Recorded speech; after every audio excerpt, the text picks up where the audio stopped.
Star Wars Episode 10, The Threads of Skywalker. Chapter 1, Unraveling Revelations. Kashyyyk. Master Yoda had drawn Luke to this location to meditate for many years as he unweaved the threads of the future with the help of Masters Obi-Wan and Qui-Gon, as well as his father. He sat among the Masters atop the tree platforms of the jungle planet, having spent the better part of the last decade among the Wookiees in this place of peace. Though he found an additional voice in the threads, one whom had not yet found physical form. The other Masters pondered as to why this was, though there was no guess as to who it was. This voice was far more recognizable than most. Master Windu also helped to unweave the threads of the Force within Luke's meditations. When the sun of Kashyyyk was at its highest and its light beamed upon his face, Luke felt the Master's presence most prevalently. For this reason, he found his routine centered around his meditations as he waited patiently for the correct path to present itself. When the sun would rise, so would he. When the Wookiees would get to cooking, he would be ready to pay for his share and give thanks for their hospitality. Without hesitation, day after day, he would hydrate early with water and milk. Though it was not blue, following his milk, he would quickly be on his way to unweave the threads as he listened to the wisdom of the Masters who presented themselves to him, for the path would not walk itself. Every day, he would wake to walk it, or at least perceive the road signs that would show them to him. Yet, this was his path at this point in time. The path to many paths, the first thread of the weave. He believed he had seen several paths available to him, one of which was the Master's wish for him to be like the Masters before him with a new Jedi order. Yet, not quite Jedi. To learn from their successes and failures, while finding their own trajectory to balance their emotions with the knowledge of the Jedi before them. It seemed that Rey was real, very real, and prevalent in the threads they unwove together. The Force was far stronger in this female than any other, perhaps even Leia's own offspring, Jaina and Jacen. Not knowing where this individual was or where she came from brought him concern. Perhaps she was created by a vergence of the Force, a parthenogenetic birth, only possible through a conflux of this magnitude. He still did not understand this, Kylo Ren, nor the lack of Jaina in his visions. The voice of Master Windu additionally kept pulling the threads of his meditations towards that of the stormtrooper defector, Finn, now a part of the Resistance and holding some amount of untapped Force potential. Though his mind believed it ignorant to believe as such, he couldn't help but think there was something that Master Windu wasn't fully disclosing about this individual after seeing certain actions within the threads that Finn may take. And hearing Master Kenobi's descriptions of Windu, he couldn't help but think that perhaps this Finn may be a grandson or great-grandson of one of the most powerful Jedi to ever live, a rebirth of the essence of the Justicar. However, one could only see so far within the threads. Upon seeing this, Finn, riding atop an animal of sorts along the side of a star destroyer, he knew this thread no longer represented reality, only a very, very odd possibility. Luke shook his head as a migraine began setting in. He had meditated for long today, and his body now needed physical sustenance once again. As usual, he had lost track of the time within his semi-hibernative communion with the Masters who had found him in the Force. Choose a path. You must. Time to walk it is. Master Yoda said in his typical backward stoicism, echoing the thoughts Luke already had within his mind. Luke shook his head, deep in thought. Master Yoda, how can I choose? I don't fully understand what I'm seeing. Am I to take one of these young potentials as a Padawan? Am I to take them all? Is there an order in which I am to find them? Please give me your insight. I am but a farm boy who filled a role when the galaxy needed it. I am not as wise as a Jedi Master, and certainly not as wise as a council. I am not as wise as you all. The ghosts of the Jedi Masters looked at one another, subtly chuckling and smiling, all too familiar with the doubt. However, the voice of Windu laughed loudly through the threads. Young Skywalker, you reverted one of the most powerful Jedi back to the light. Second to me, of course. Mercy and surprise are two motherfuckers. Master Windu, I am still very, very sorry for that. The ghost of Anakin replied. Master Windu laughed, finding some sense of humor in it. Though it took many, many years to reach that point of acceptance. Yeah, whatever you say, Mudscuffer. To our younger Skywalker here, you balance the Force. This is your path to walk. We cannot make the choice for you. Though The voice of Windu stopped in the threads, interrupting itself. Luke's migraine quickly evolved into a series of images showing a young Windu having a lover. I knew it! Anakin replied, as if seeing into Luke's mind's eye. And you were always so judgmental about... Enough, this is. Yoda interrupted. Master Windu, what have you to say? A guilt-ridden voice of Master Windu echoed through the threads, hesitantly. I would like to see my great-grandson trained in the ways of the Force. To this, the Masters looked at one another in surprise. Qui-Gon and Obi-Wan in particular. You hypocrite. Anakin smirked, shaking his head and smiling as he looked downwards. Windu replied quickly and somewhat frustratedly. Well, what can I say? It was a crime, and I was ashamed for breaking my oath, as were you, young Skywalker. So that gives you the right to, after the fact, condemn me to conceal Padme? Anakin started, before being interrupted by the voice of Windu again. And what have we learned? Windu replied quickly, interrupting the younger Jedi. Yoda shook his head, feeling nostalgic familiarity with the going-ons at the temple in the days of darkness. Yes, light and shadow. Intertwined, they are. To accept one, both we must. 900 years this lesson took. Yoda laughed in response to his own comments. So, what am I to do, Masters? Luke asked audibly as he stood up physically, inadvertently breaking himself out of his meditations in frustration. The forms of the Masters disappeared with the voice of Master Windu, leaving him with, You must choose, young Skywalker. Luke's train of thought was shortly interrupted by the audible hunger pains in his stomach. Luke took a long look at the son of Kashyyyk, now ready to set over the tall trees in the distance. His concentration was interrupted when suddenly a pale, blindfolded face emerged past his shoulder and shouted a single word into his ear. Katarn! Luke spun around quickly, powering up his lightsaber in surprise at the appearance of the form behind him.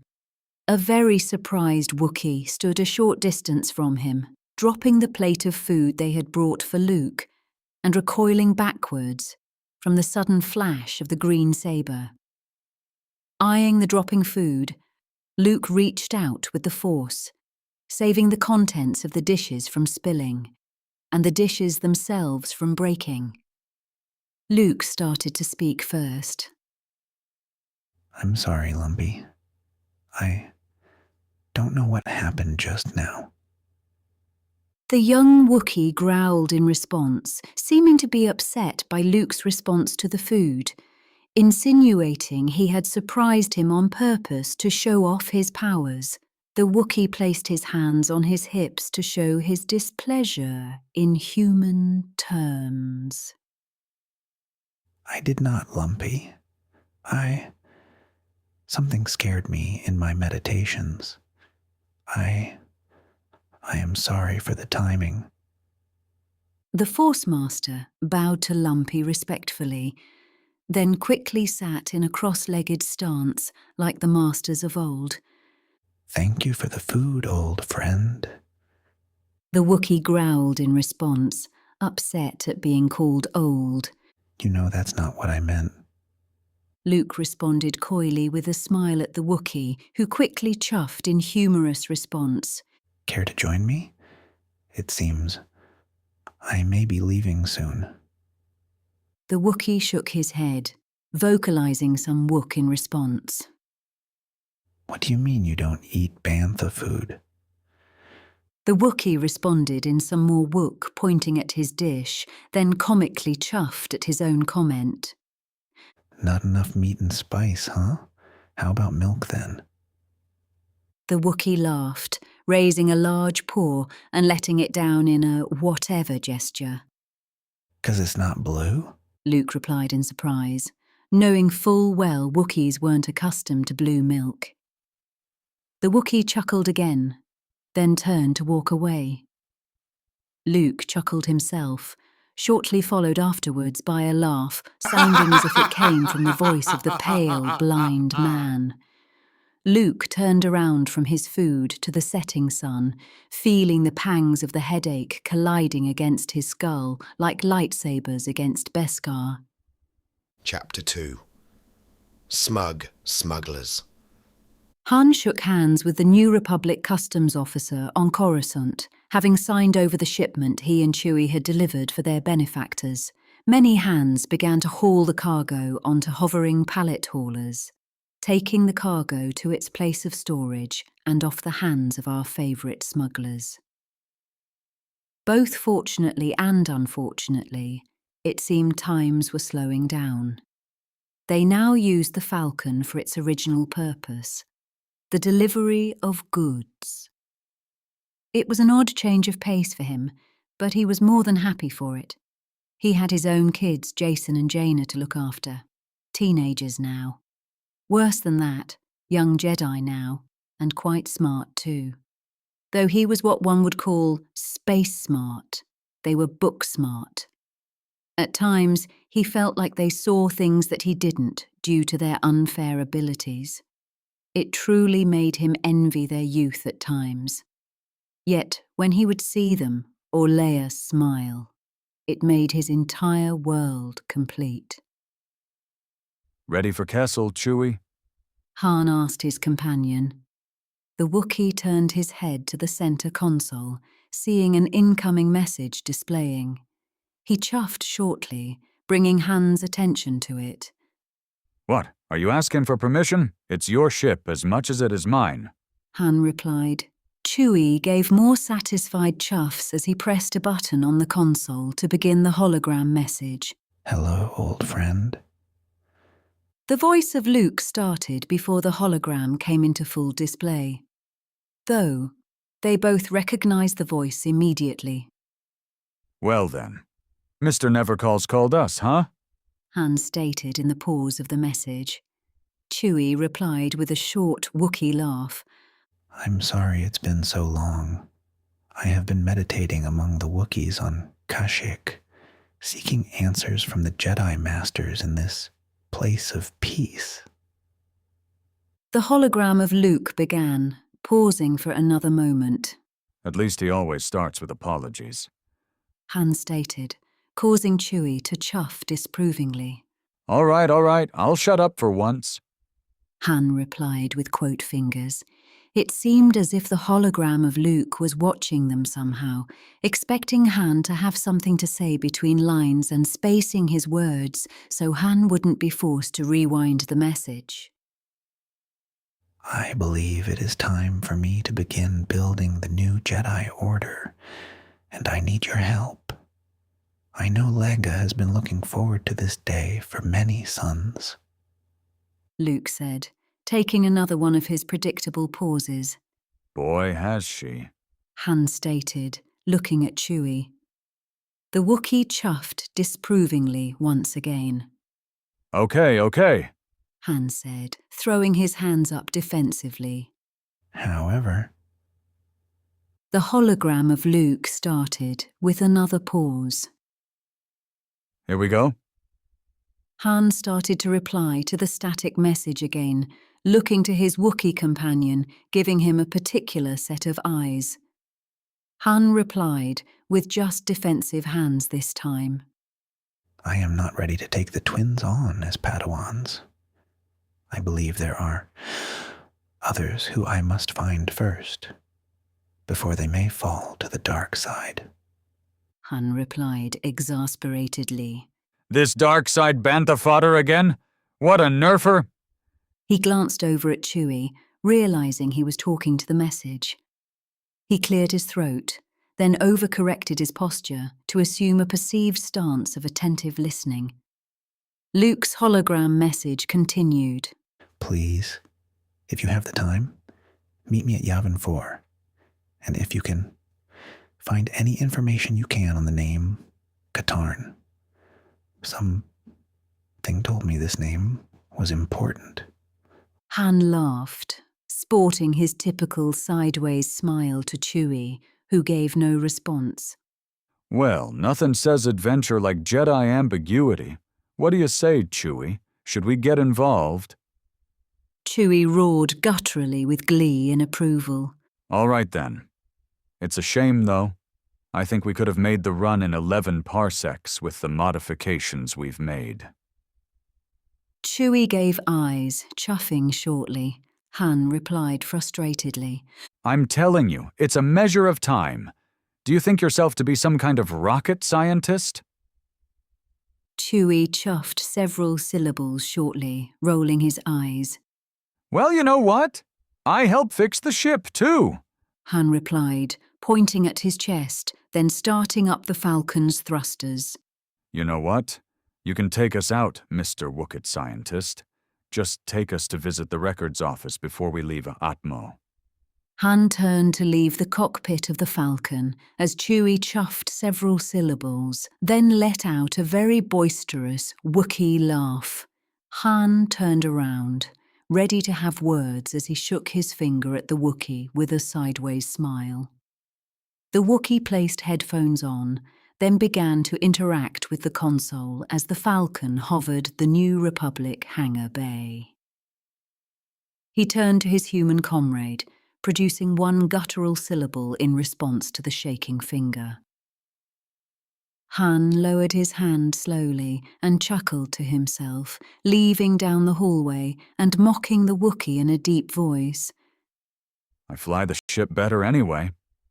He scoffed, raising and lowering his hand as he found his way to his bed in the captain's quarters, having a makeshift sign declaring as much, indicating this was not the first time they've had this debate. Chapter 3 Generational Jedi. Jaina and Jason. Jaina equals apprentice of the new Justicar Kyle Katarn. Jason equals Kedus after this tetralogy, and following possession of an ancient Sith in the Valley of the Jedi on Korriban at the end of this tetralogy. Ran along different, yet similar training paths along the Yavin 4 course. The same course that Luke had prepared for their mother years ago, following the fall of the Empire.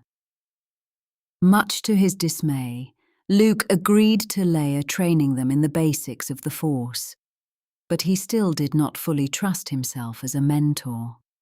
He still did not see himself as a Jedi Master. Leia thought about this as she observed her children. The new generation of Force users navigating the Force with even more excitement and vigor than she had years before. Much to her dismay, they had more ability and affinity as well. She told herself that it was because they were children and could learn more easily than she, yet couldn't help but feel surpassed when she saw their abilities. At the age of 11, both children were able to block every blaster bolt from a training probe on difficulty setting 72. At the age of 14, Jason was able to block every blaster bolt from a probe on difficulty setting 90, while Jaina was able to run faster than even Luke himself. Their ability to master certain things made her feel not good enough. She understood where Luke came from, constantly comparing himself to the old Jedi Masters, just as she compared herself to Luke, and now compared herself to her own children. She sighed, clearing her thoughts of clouded judgment. She was quite proud of them, all of them, for raising as high and quickly as they had. But if something were to happen to them, would she even have the strength to protect them?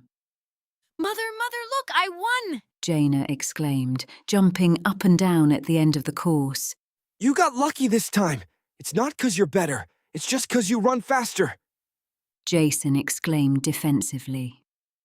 Leia chuckled, then projected her voice clearly through the voiceover system.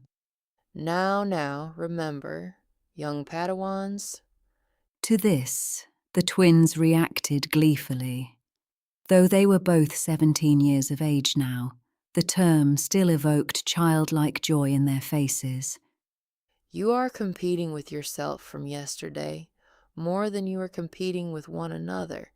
Use each other as reference points for capability, not competition. How wise, Mother. Jaina said, bowing respectfully, yet still relishing in her win. Yeah. And blah, blah. Different people are good at different things. Jason replied to the semi-stoic statement somewhat hesitantly.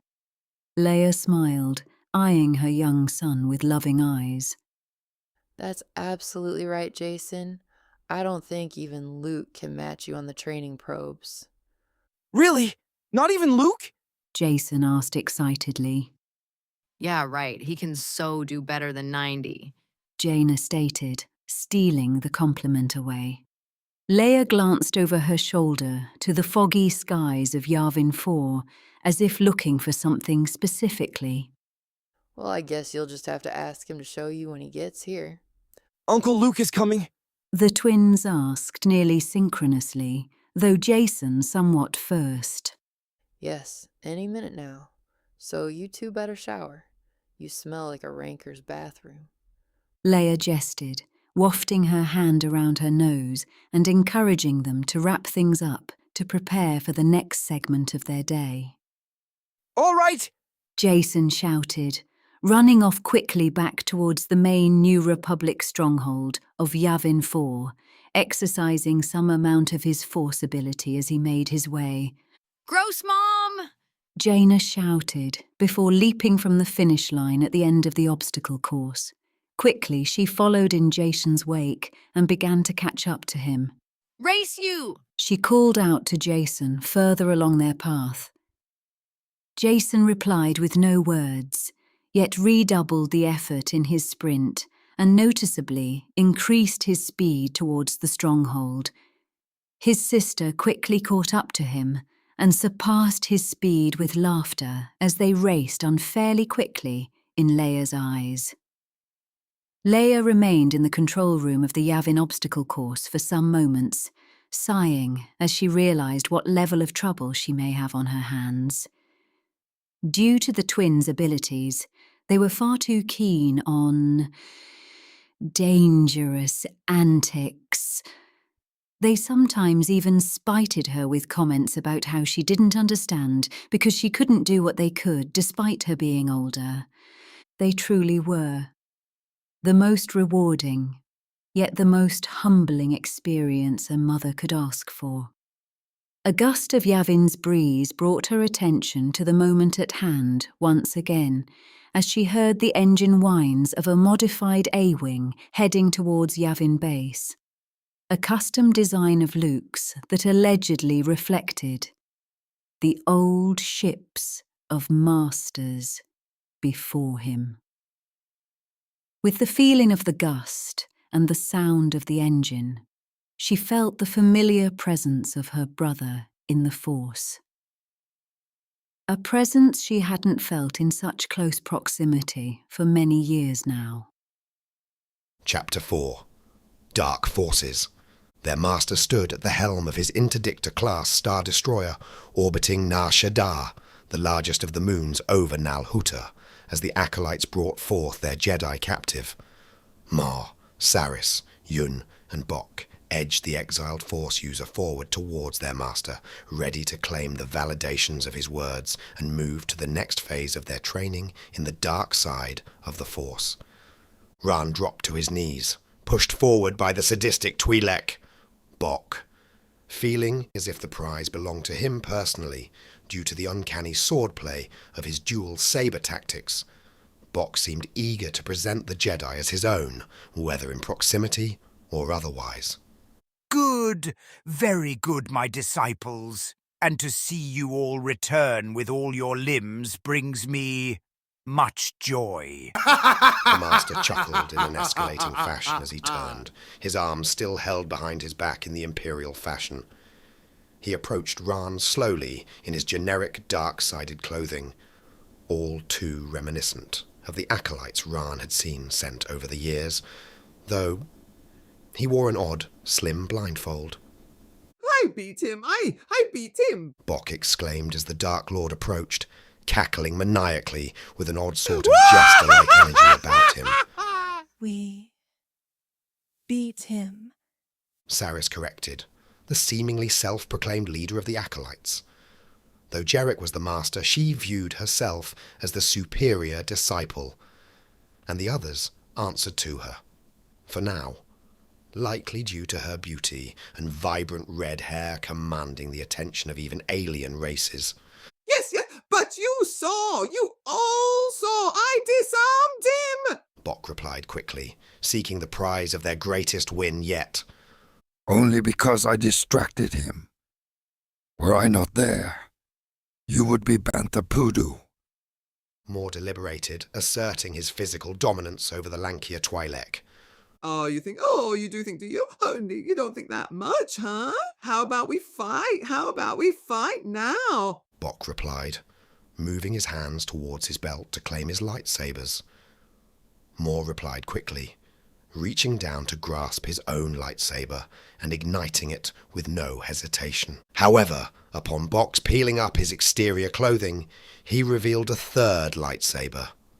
Oh, what is this? I have the Jedi's prize. Oh, you see? It was me, Master. The Twi'lek cackled maniacally, retrieving the mismatched lightsaber from its belt and offering it to the approaching master. Though Jarek did not take it from his hand, simply nodding and acknowledging its presence. Bok reluctantly tucked it back into his tunic and fell back several steps, allowing a wide berth for the approaching master. Moore scoffed, powering down his lightsaber, realizing he had been goaded into making a fool of himself by his rival once more. Enough! The master exclaimed, silencing his disciples. After a long enough silence was had, he began to speak once more. You did well, all of you, to bring me this one. This is the Jedi who bested me all those years ago. I expected at least one of you to fall in this trial. Have you gotten old, Ran? The master mocked as he stopped his approach, leaning in closer to the kneeling Jedi. He turned his back to the Jedi, as if showing him he was no threat. Not too old to take you down one-on-one, Jarek. Or are you too afraid to fight me yourself after our last encounter? Ran replied smoothly, counter-mocking the self-proclaimed Sith Lord. Jarek turned back to the kneeling Jedi swiftly. Ha! Ha ha ha ha ha! Oh, you think yourself clever? If you only knew the power I possess now, unbound by the rules which you still abide by, with years of real learning, you would understand how silly you sound. I'm certain I don't sound as silly as that blindfold looks. Did they have nothing larger? Ran mocked once again, seeking to provoke his anger. Jarek laughed slowly and awkwardly, seeing the Jedi's intent. Ha! As a Miraluka, you know full well that I was born this way. I simply hide my eyes for the sake of my disciples.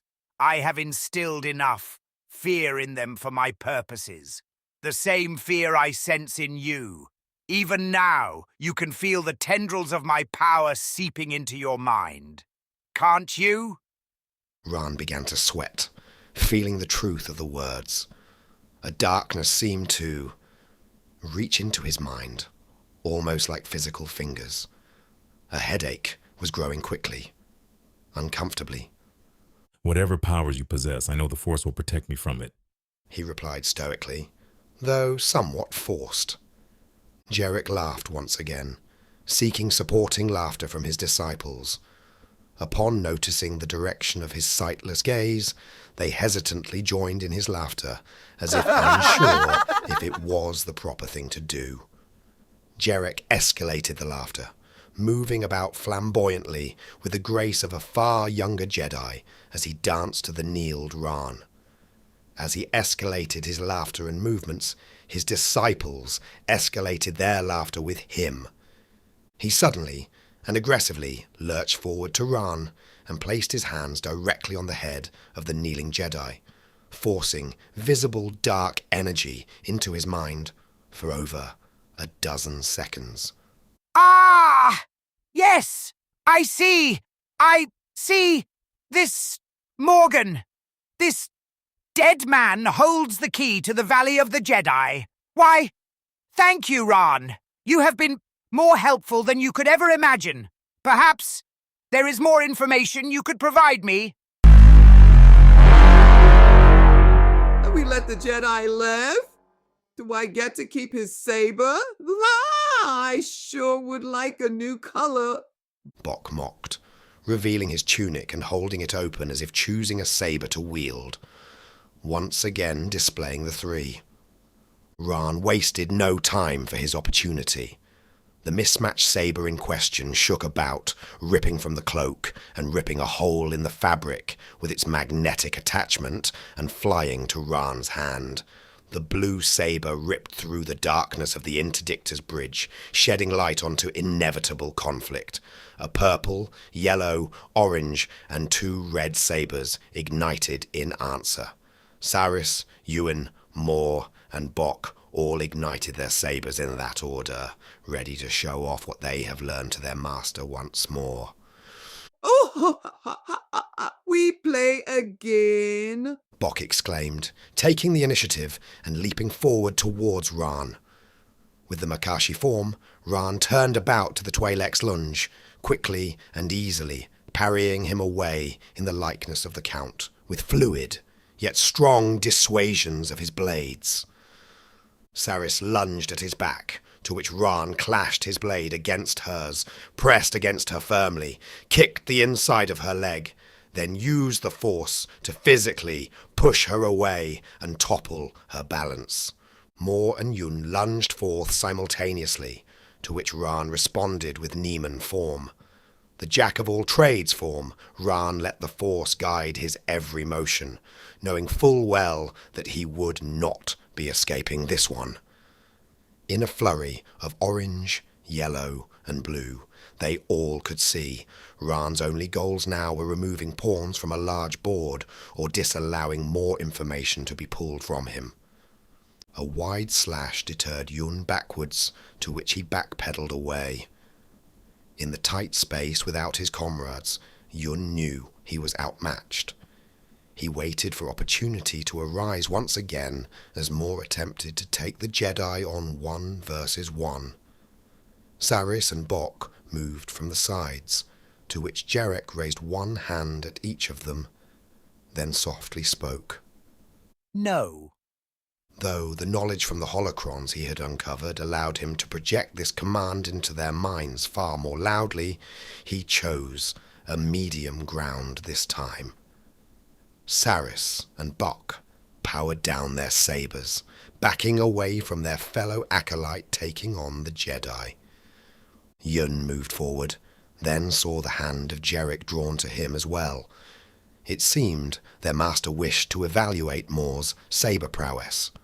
Alone, Moore continued to fight the Jedi in a tunnel vision of rage, striking strongly and surely. However, the Jedi expended very little energy in deterring the attacks and sidestepping them with ease. Like the Way of Water, he had resumed Makashi form after observing the other acolytes being commanded away. Jerick's ego once again would cost him a piece on the board. Moore continued to strike angrily against Rahn's defences, feeling as if he was pushing him towards a far wall, ready to prove himself to Jerick and become his right hand, his chosen apprentice, not just a simple initiate in the dark side. Pushing forward with certainty and power, the alien Moore continued to push Rahn further away from his comrades and towards a corner of the room. Imperial console operators backed away as the lightsaber duel neared them, not willing to take the cut of a lightsaber to ensure their loyalty wasn't questioned. With a furious kata of swings, Moore attacked, until he revealed himself with overextension in his certainty. Rahn ducked an overhead swing, quickly stepping past Moore with the pulling of the light blade beside him. This maneuver severed Moore's top half from its bottom and collapsed the alien into a heap of biological matter on the floor. The alien cried out in agony, still alive despite having been cut in half. His howls echoed through the room until dark tendrils reached out to silence them. Jerick used an unknown power on his initiate. Coursing with dark side energy, the acolyte Moore seemed to go to sleep, likely forever. Rahn stood his ground with his saber readied, eyeing for the first sense of movement with his force, more than his eyes. Intent and hate palpably fogged the air of the room. Yet the force held true. As he readied himself for his final bout, a voice had found him in the tendrils, telling him his time had come to let go and join him in the force. Though he didn't recognize it, it sounded strong, stoic, not like that of this Sith, this blind man leading the blind. Rahn powered down his saber, entering into a battle meditation like that of the old masters. He powered down his saber, kneeled, and stayed still, clearing his mind and waiting for the next piece to make its first move on this phase of the board's play.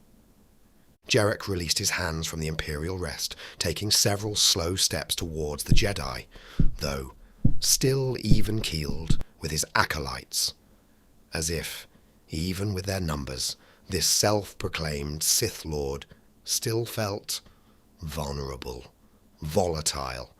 However, he spoke boldly. Well done, Rahn. At least now I see for myself that my acolytes are well trained to have taken you down. Ha ha ha ha ha!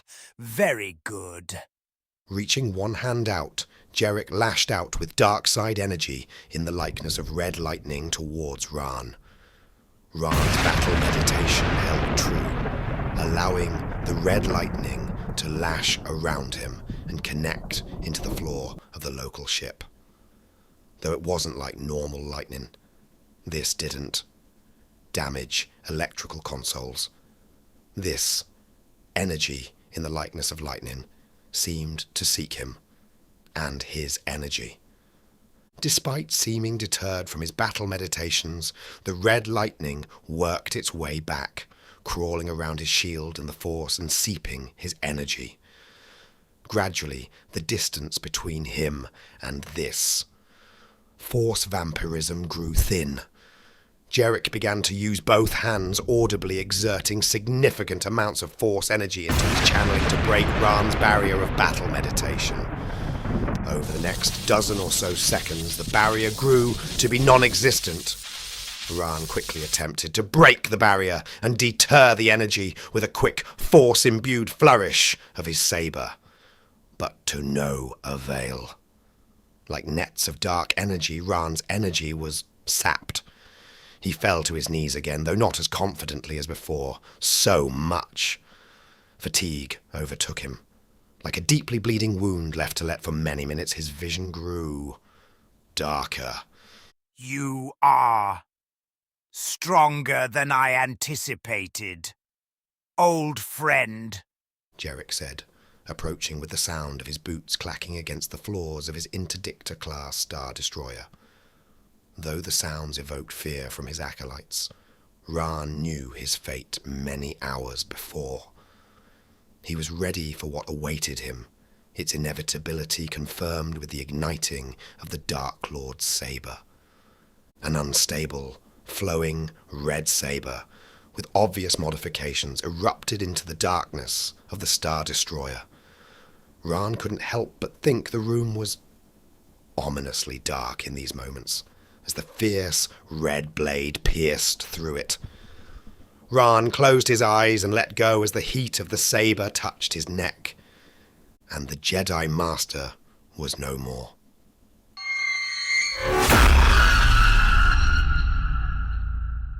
Chapter 5.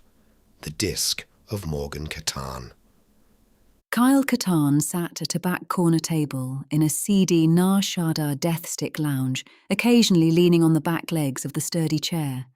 Dancers, drinks, deathsticks, everything a Hutt or one employed by a Hutt could want laid upon the other side of the doors of this interrogation chamber he walked himself into. Though the room was intended for its privacy, it felt eerie, cold, as if something bad were to happen here soon. The droid soliciting him, seemingly out of the blue for a trade of information, seemed suspicious. Yet it was bait he had to take. Kyle thought to distract himself with the amenities of the bar, at least, but had more pressing matters on his mind. He was to meet a particularly sadistic droid known as 8T88, a predecessor to the IG model, before its strategic intelligence was stripped for less autonomy and focused more towards battlefield calculations and target identification. Though one would think a droid of anyone could keep an appointment. Kyle sat comfortably, with his jacket over the back of the chair, eyeing every passerby and entrant with suspicion as he waited, all too aware that he may have moseyed himself into a trap and now sat upon it like a good, dumb bog rat waiting to be snared. Blast. He thought to himself as another droid passed the threshold of the room and his view of the front door, finding its way to another table. He looked about warily, unsure of the situation. He began to play a holo that his father had sent him before leaving for the Imperial Academy years ago, before the fall of the Empire, and before his own fall from grace. The holo of his father played the same images and words he had seen and heard at least 100 times before. I want you to remember, son, while you're at the academy, how very proud I am of you. What a fine young man you've become. I wish your mother were here to see it, but I know she watches over you and is proud. After she died, your upbringing was the only thing I truly cared about. Dark Forces, 2, direct quote. He pressed the heel of his foot down, preparing to rise from the table as a familiar tink, tink, tink, tink, and the intermittent hydraulics of his robotic legs as the droid clanked down the hallway. Interrupting the message of Morgan Katarn, the droid began to speak as he approached. Touching. When someone desires information, they usually come to me. Kyle shut off the holo, all too aware droids didn't have emotions, despite what some would say. Don't waste my time, 88. Tell me who killed my father, and maybe I will hear you out. 8T88 replied coldly and quickly. Despite being late and not holding emotions, it somehow seemed the droid had better places to be. Perhaps he was good at keeping his appointments. Kyle slumped back into his seat, hearing footsteps in the back of the room and approaching quietly. Remember the bargain. The one you ask about is a dark Jedi. Jedi? Kyle replied, surprised by the term. He had heard it before, but not too often. Dark Jedi. 88 corrected. He is known as Jarek, and he has what many would call great plans for the rebirth of the Empire. Kyle scoffed. I'm not interested in petty political struggles. How do I find this dark Jedi, Jarek? Well, you should be interested. Without going into too much detail, Jarek has been quite generous in his offerings. Kyle's brow peaked with interest as the droid revealed an old-looking data disk, the type his father was fond of using on the farm for reasons he didn't understand.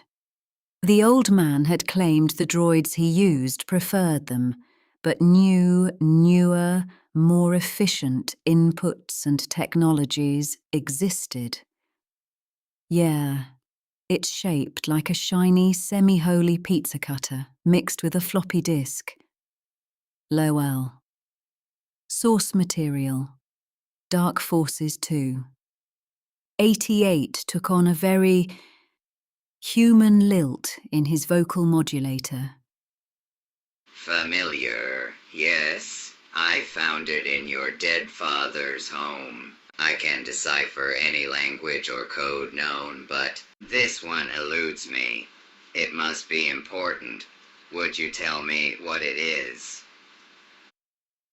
Kyle began to reach for his K-16 Briar pistol under the table, ready to blast the droid away in a moment's notice. The quiet footsteps he had heard before grew louder as two thugs entered the room, as if their cue had been cued. Kyle slumped back down, attempting to appear comfortable and not in distress as he released his grip on the blaster. With a cold, emotionless voice, he answered the questions with questions. You went through our home. What do you think gives you the right? Well, Lord Jarrett had requested my assistance in uncovering and identifying certain items that interested him. After the quelling of the uprising within your father's estate, I found many surprising artifacts, though of what worth they have, I don't know. Among them was this odd little disc. Please tell me what it is, or these gentlemen may have to indulge their darker sides. With this, the human thug behind him tugged on his jacket, then yanked it off the back of the chair, tossing it aside.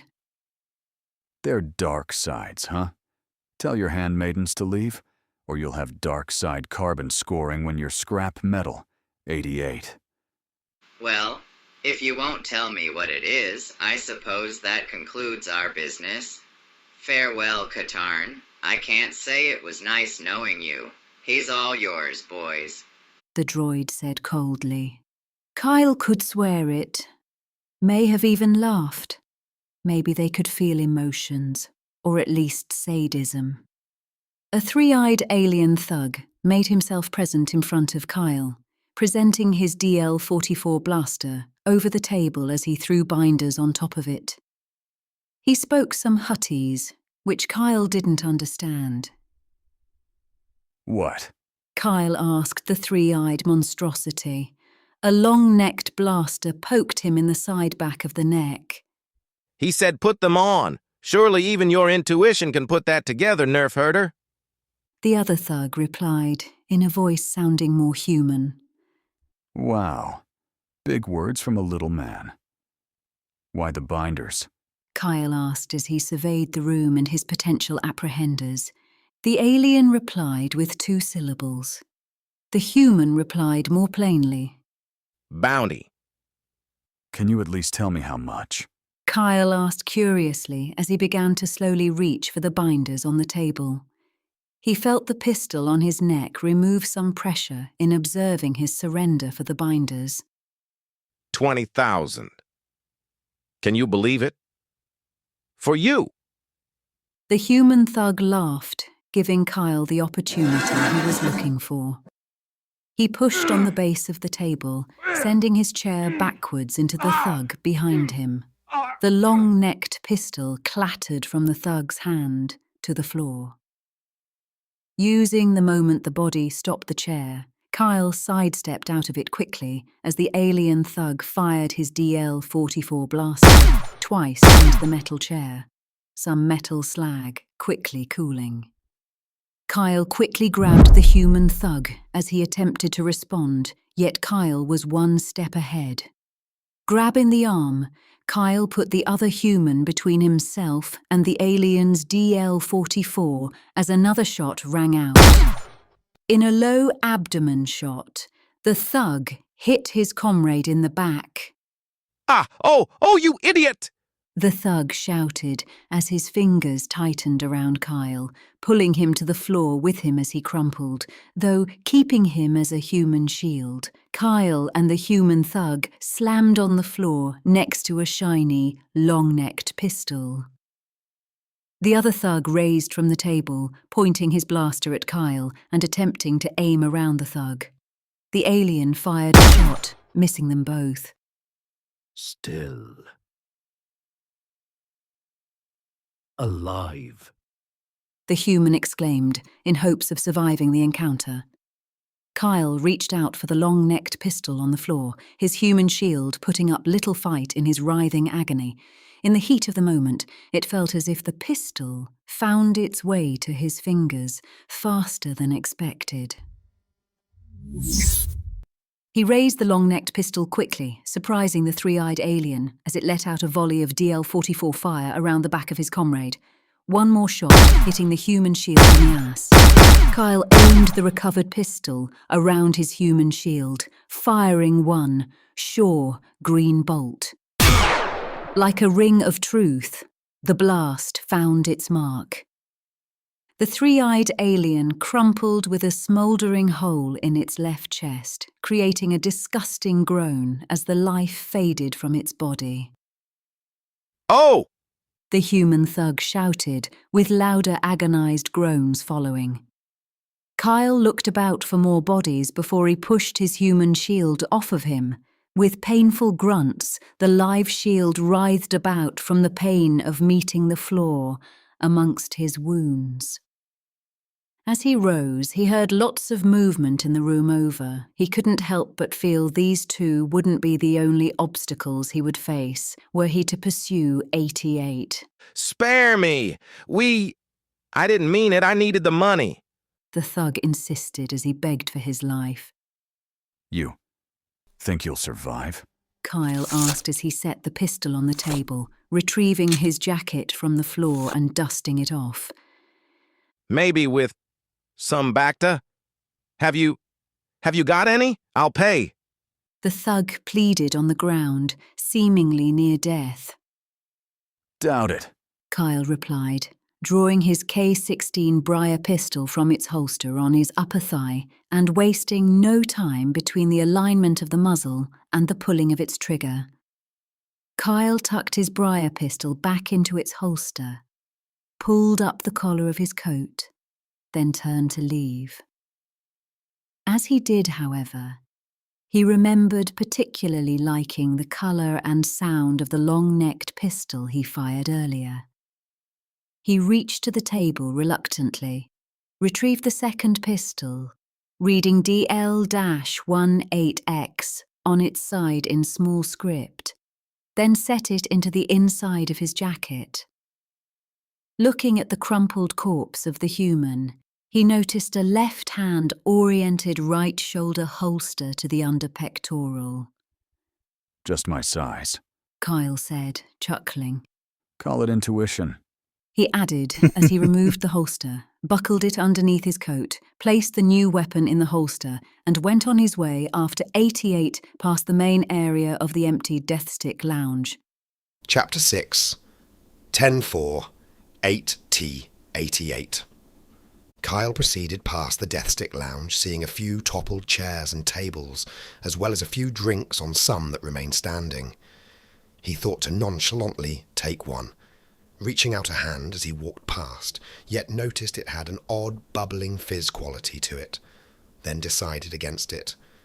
He continued towards the exit of the bar, keeping his left hand tucked into his coat, and on the long-necked pistol he had claimed from his would-be captors. He noticed one lone individual in the corner of the bar, seeming quite intoxicated and leaning, slumped against the wall. Yet, the drunk alien raised a drink and seemed to chuckle as he spilled some of it. He had expected to see at least several people on his way out, yet just one lonesome drunkard. It felt odd, too quick of a clear. Kyle raised his comlink to message his pilot and comrade, wary of her safety and his own way out. Jan, I'm turning the beacon on my comlink. Stay sharp and activate ground defense protocols on the Crow. The droid set a trap, and we're not alone. You sure have a way of making friends, Kyle. What's the play? Jan asked through the voice of the comlink. The scrap heap has a disc from my father's farm. I'm going after him. Kyle responded as he exited the threshold of the door, edging out and looking both ways before stepping onto the walkways of Nar Shaddaa.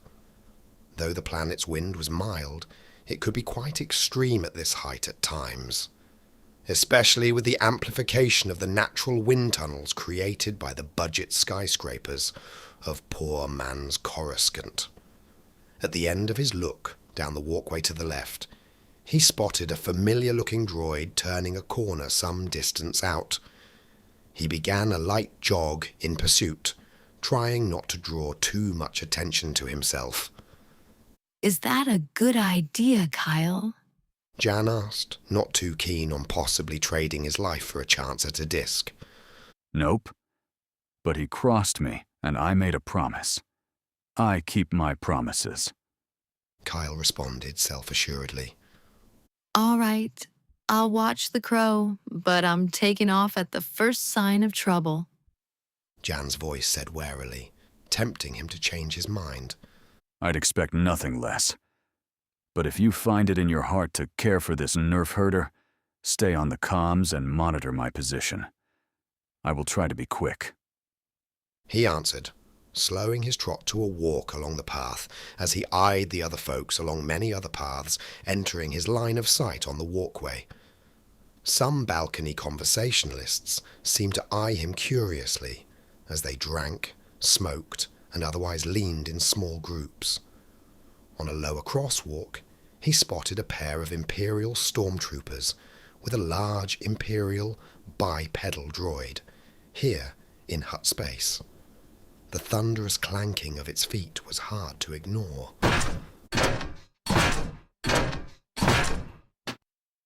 Blast. Go ahead and take off Jan. It looks like the Empire is here too. Kyle added in quickly to the comm. Empire? Are you sure? I thought... Jan began, before Kyle interrupted. I thought too. Find someplace safe to park the ship or leave. I'll find my way either way. He added firmly. What have you gotten us into this time, Kyle? Standing by? For now. And that's why you're the best wingman a scoundrel could ask for. Kyle added into his comlink as he walked overhead the stormtroopers on his catwalk. He tucked the comlink into his coat, placing his hand back on the long-necked blaster. He eyed the stormtroopers over his shoulder as he walked overhead, and they returned into line of sight. He could swear that the droid had swiveled its head and was looking over its shoulder back at him. He turned his head forward as he neared a few alleyways he could preemptively lose a potential trail in. A few dozen more steps, and, Another patrol emerged from one of the alleyways, also accompanied by a similar droid. They were quite close already, turning the corner and heading in the same direction as he. He kept his head down as they neared, trying not to draw attention to himself. These footsteps felt like the longest footsteps he had ever taken as he passed the Imperial patrol, seeing the nearer trooper's helmet turn in his direction as he passed.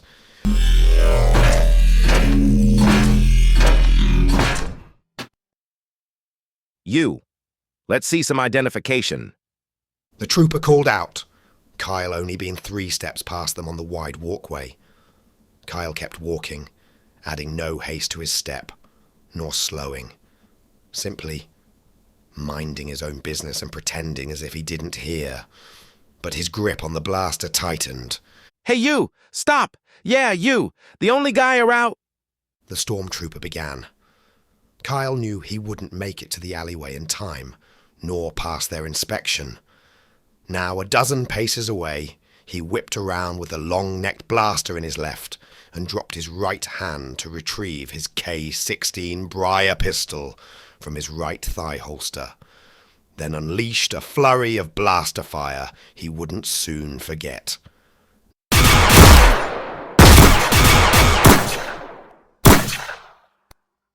Neither trooper responded in time, his volley of red and green bolts sending them to the ground quickly. The droid, however, was quite durable. Surviving 3 quick shots before Kyle began to miss, it responded with a quick volley of red laser fire.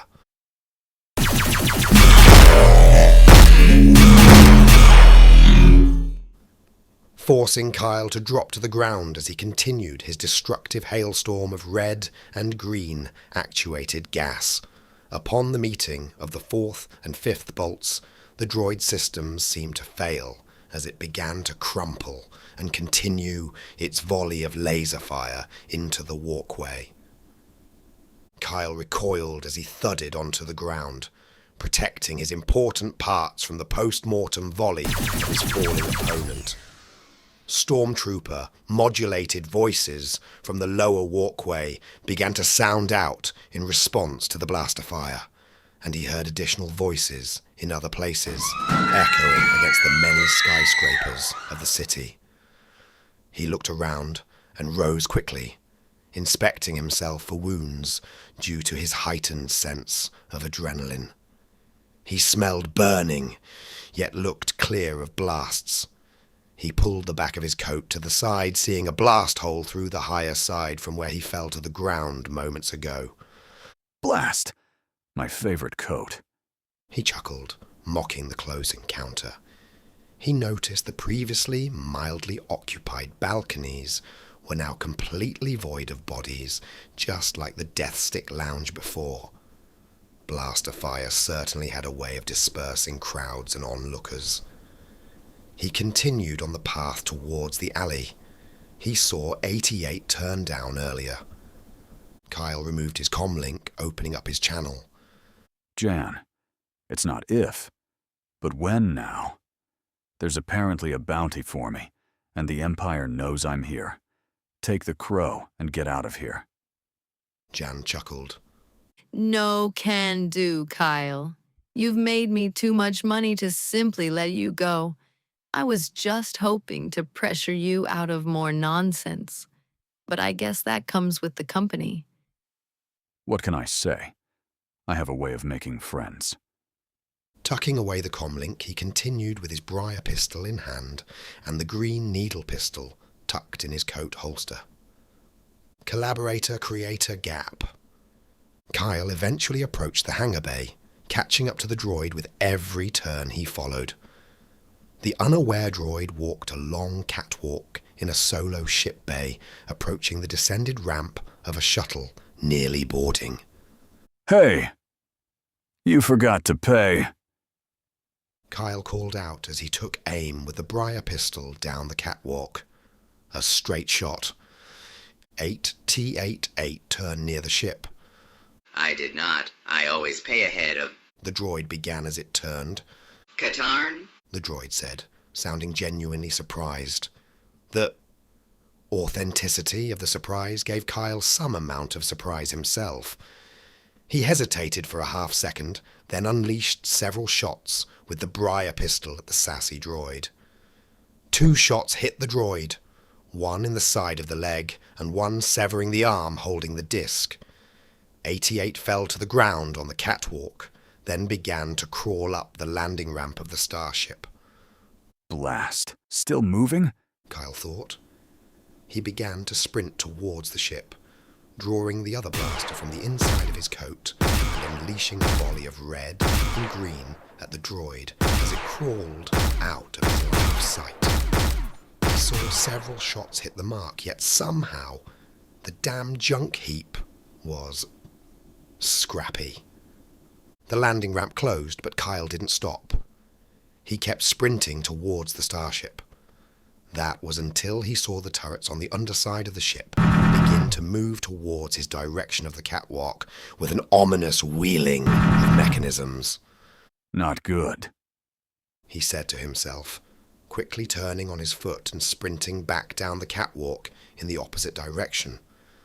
Laser cannons, far more powerful than his little blaster pistols, erupted fire down the catwalk in slow, powerful shots. Kyle ran with everything he had in a semi-serpentine motion, each shot closer to him than the last. The sounds of another series of laser cannons filled the air with approaching thruster engines as 88S shuttle suddenly became active and mobile. Kyle recognized the cannons of the moldy crow behind him, turning his head briefly over his shoulder to look at 88's ship taking laser cannon fire from it. As he did, the closest round of laser cannon fire yet from the opposition ship hit the ground right next to his feet, forcing him off his balance and on his side. Kyle rolled and recovered onto his feet into a one-knee kneel quickly, then surveyed the field. Rotating in the hangar bay, 88's ship showed deflector shield deterrence, but thrusted up, out, and away quickly as the moldy crow set down into the same spot. 88's ship was no longer firing accurately at him as it zoomed away, but many voices began to fill the main area of the hangar at the base of the catwalk, including the voices of several stormtroopers and their droids. Quickly, Kyle began to sprint back towards the end of the catwalk as the crow assumed the position of 88's ship moments ago with the extension of the boarding ramp. His comlink vibrated. He hit a side button to open the messaging channel. After hearing the beep, John wasted no time. Quick, Kyle. Time to leave. He didn't respond. He saved all his breath and attention for the moment at hand. The laser cannons on the underside of the crow began to rotate towards him. Careful, Jan, he shouted, though not into the comlink.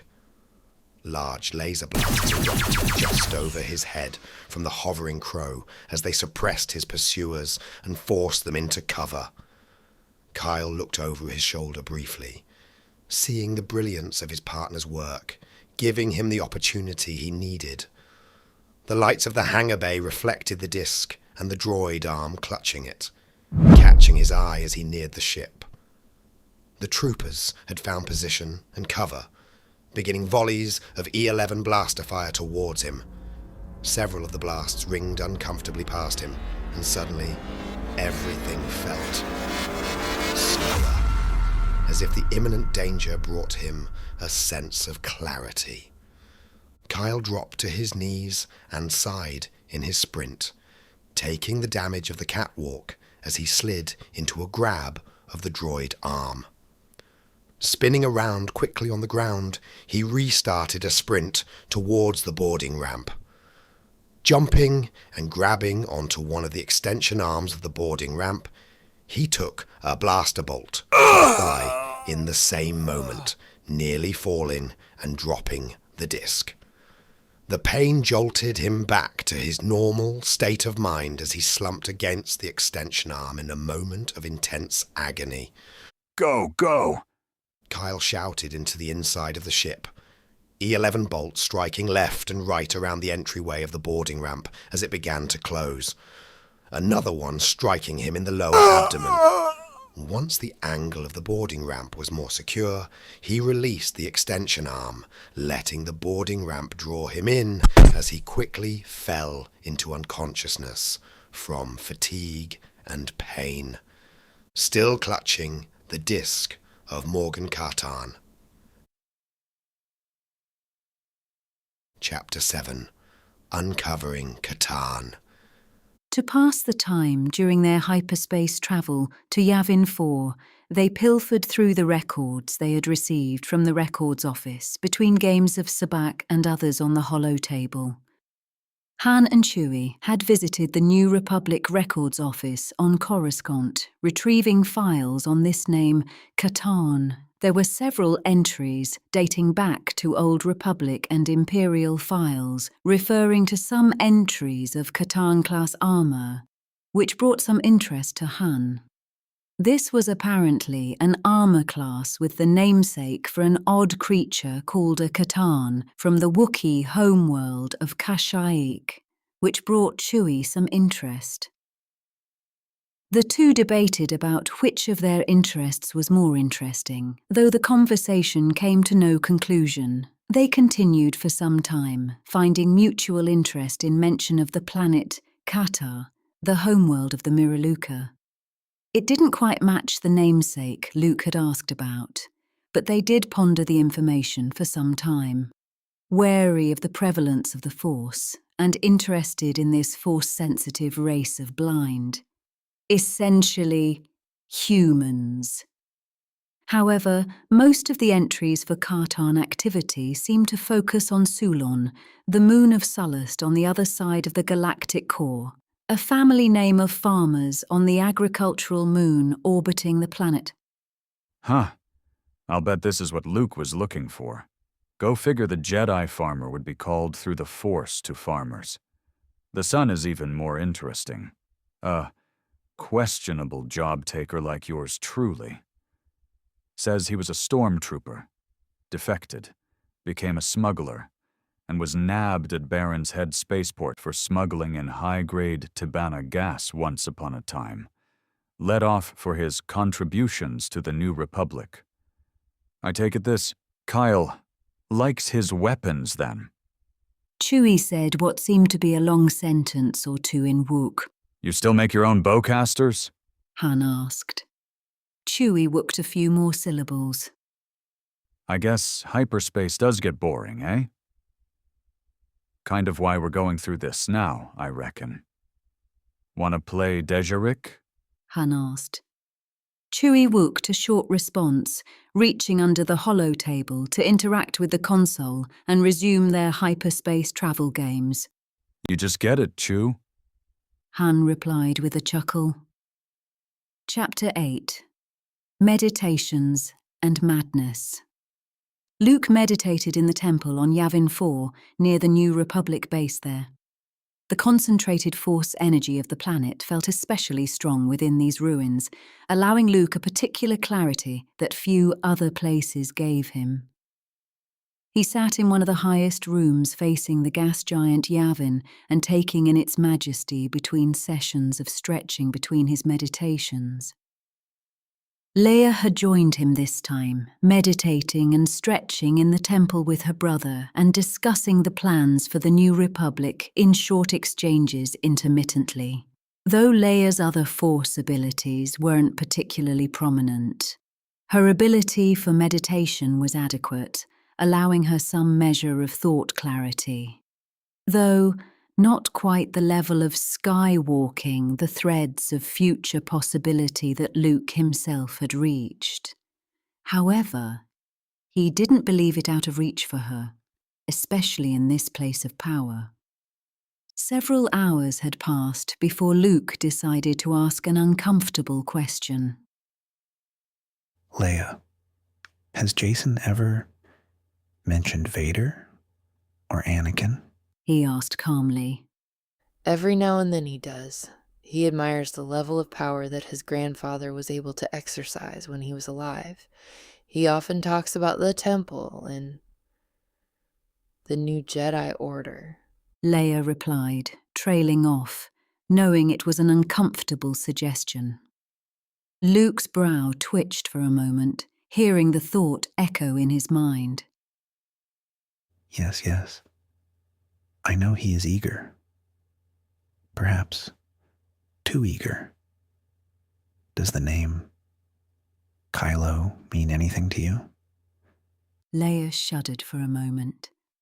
No, I can't say I've heard that name before. Luke eyed her suspiciously for a moment, sensing she wasn't being completely truthful with him. How about the name Katarn? Luke asked, eyeing her nonverbals closely. Leia shook her head, looking down to the ruins of the ground between them. Luke, what are you on about with all these names? You're worrying me. Is this why you won't take on the new Jedi Order? Why you won't train my children? Is there something you're not quite telling me? Luke looked at his sister, who now seemed much younger than himself, as if the Force rejuvenated her while empowering him.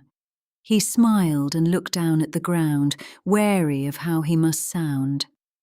I'm sorry, Leia. The threads of the Force have revealed some odd metaphors to me. I'm not quite sure what to make of most of them. There was one thread where your son took the name of Kylo, then ended up killing... Luke trailed off, afraid to finish the thought. Killed who, Luke? My Jason wouldn't hurt anyone with the Republic. Leia asked, hoping to force words from him. He killed Han with an unstable lightsaber of the likes that I haven't seen. I probably followed this thread for too long in my meditations, but I couldn't believe what I was seeing. Then he and Rey fought a rebirth of the Emperor. Luke trailed off, recalling the images from the last movies, LOL. Surely you're mistaken. I won't even acknowledge that with a response. What are the other name you mentioned? Rey, you said? A boy, right? Leia asked curiously, knowing someone of note by the name. No. Girl. Luke answered, raising his eyes to meet his sister's warmly. Interesting. There is a Rey who joined us not too long ago. A rather odd last name on this one. Illuvrian, I think it was. Who is she? Does she command the Force? Luke's curiosity piqued as a potential match to the thread seemed to show itself. Leia chuckled. If it's who I am thinking of, she is a rather bright pupil in the New Republic Intelligence Department. A recruit selected by Mothma, she currently crews with some operatives on a ship captained by Syndulla. You could say she does have a particular wavelength to her. The Syndulla crew actually stopped through here not long ago, claiming to scout new frontiers for the Republic. Do you know what her voice sounds like? Leia's brow furrowed with curiosity. What she sounds like? Well, to be frank, I think she almost sounds imperial. It makes her perfect for her role. I think that is this same Rey. In the threads, she came to be known as Rey Palpatine. Palpatine? There's no way that loveless lizard produced any offspring. Leia jested. I know. I know how it sounds. I'm not sure how real the threads even are, much less if this is even the same person. Do you know where they are now? Luke queried. Off the top of my head? Of course, halfway between Dagobah and Mos Eisley. No. Luke, relax. Why are you so startled all of a sudden? Leia questioned, seeing how unsettled he was to find answers to problems she wasn't aware of. Because I think the dark side is returning somewhere in the galaxy. Luke replied hesitantly, followed by a long sigh, as if a great weight had been lifted off him. This dark side stuff again? I thought you were over this, Luke. I was, until a blindfolded man appeared next to me in my meditations with the masters, shouting the name Katarn.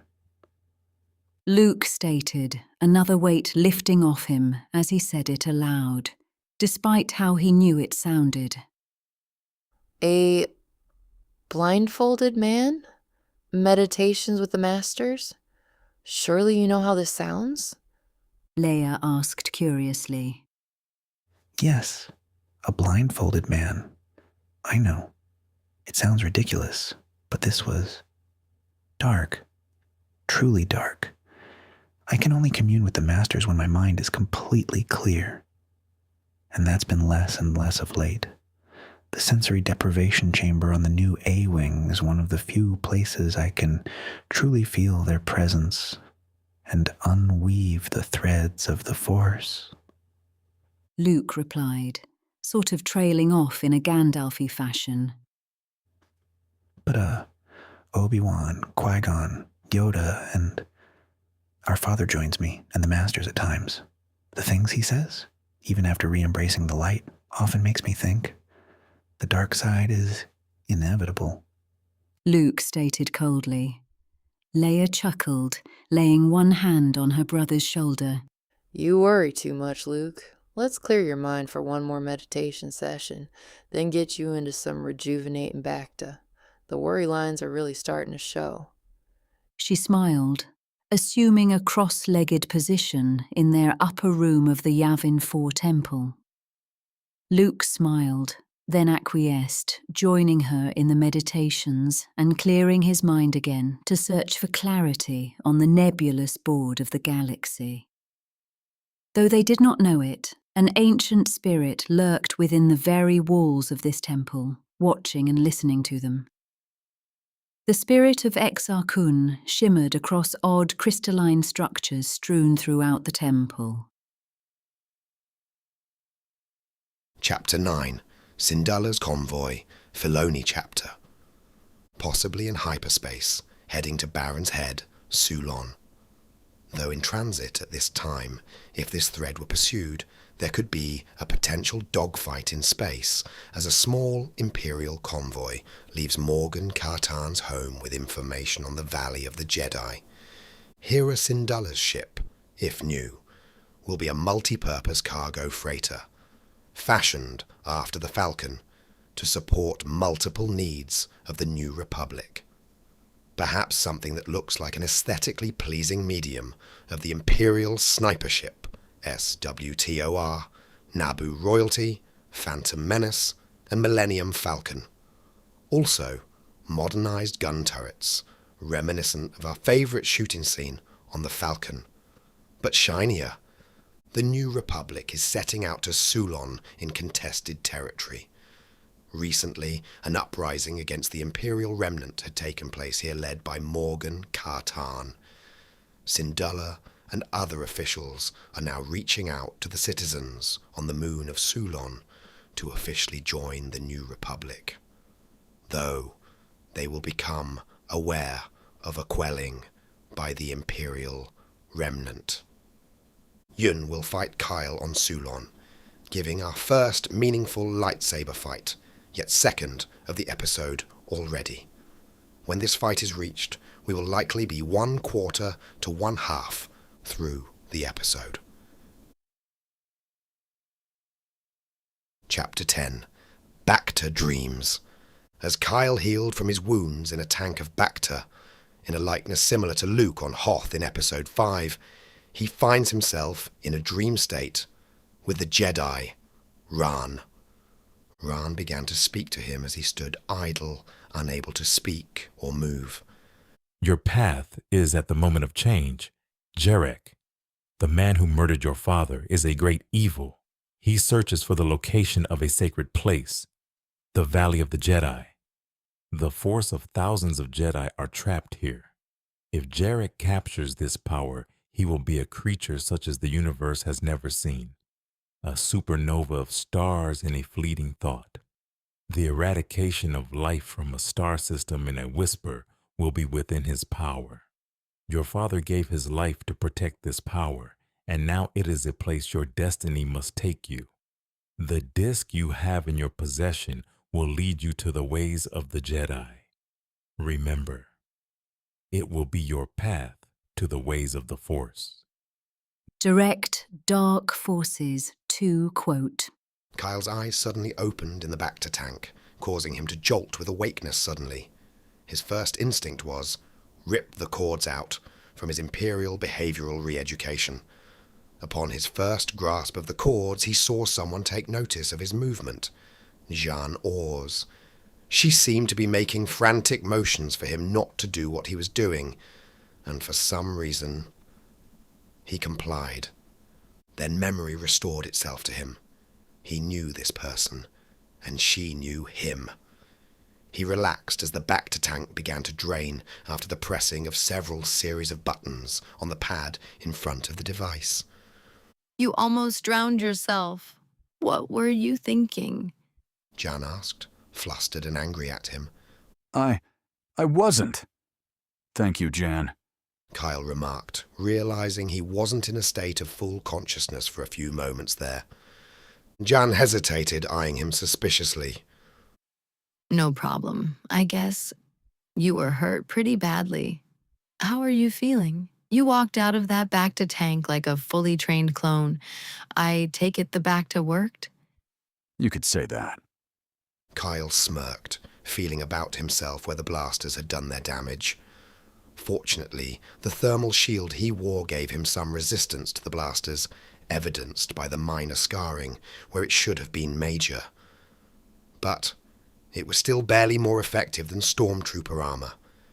Yet, it was far more subtle. Jan started a new conversation, rather coyly. Well, your blessed ship is going to be in the repair bay for the next few days. How does she look? Jan smirked.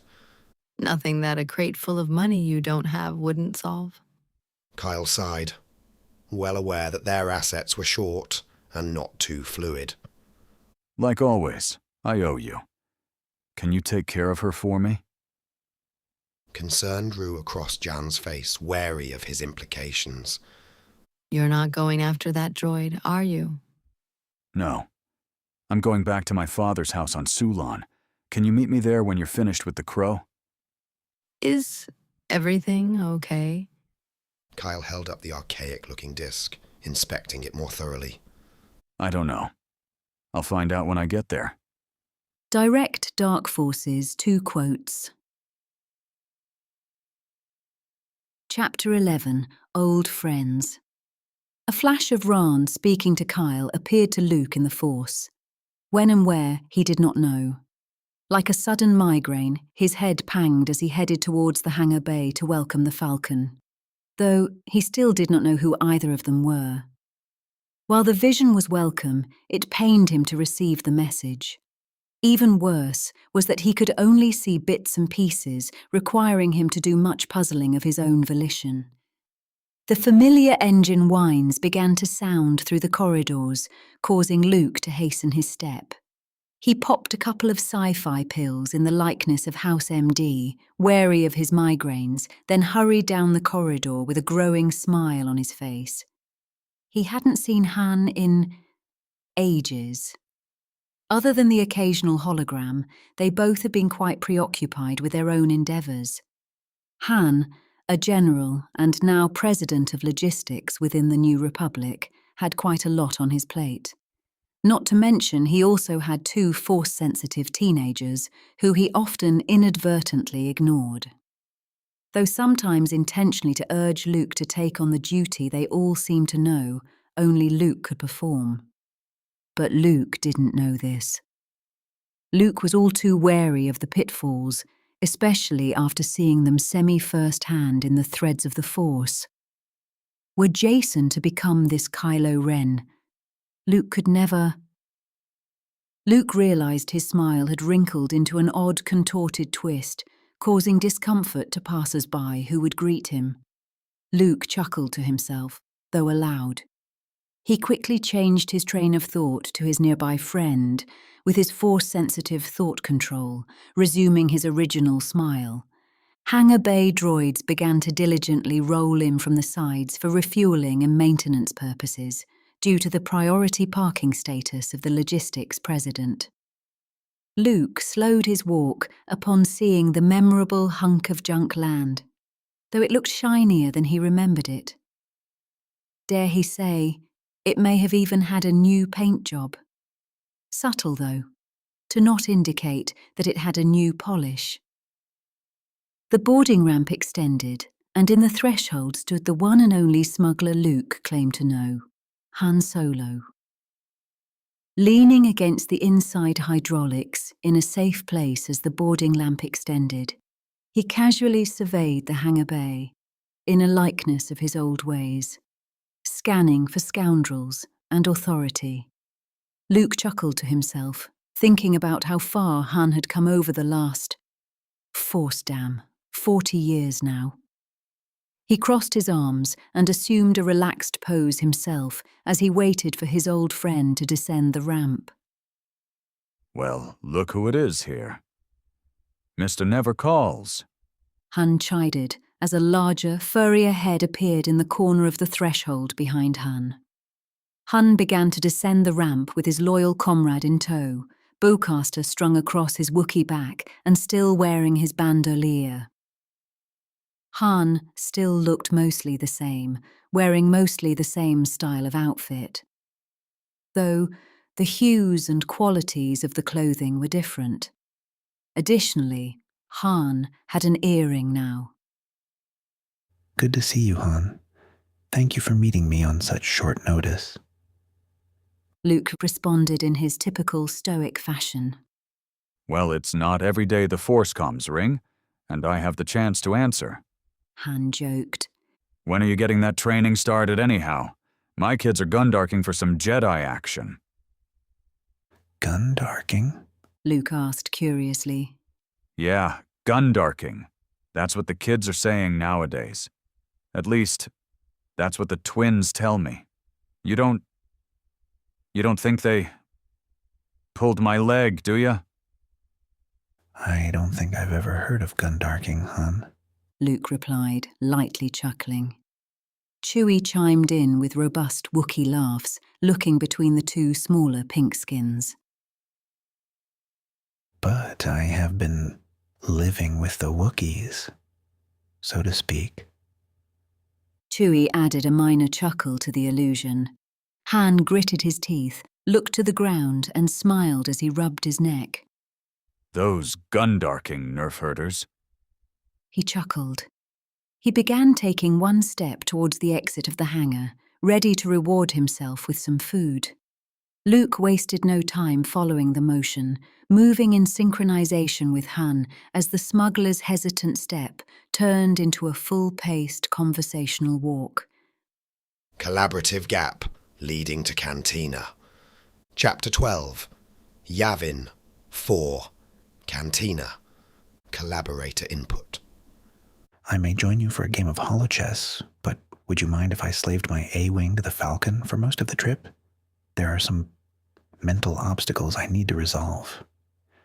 You and your Jedi ambiguity. Sure, pal. I'll do all the work, and you can supervise. You know it's not like that, Han. I know. But what are friends for? Han gave Luke a familiar, warm pat on the back as they left the table and headed towards the hangar bay for their next adventure, seeming to have lost no time between their camaraderie. Like, subscribe, and make me the new Emperor. Together we can make Star Wars great again. I am the Weaver you have been looking for.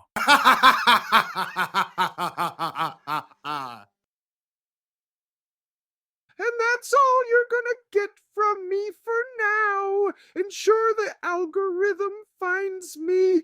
If you would like a new Lord of the Rings plus Game of Thrones, as well as a course correction for Star Wars. Ta-ta for now! Subscribe!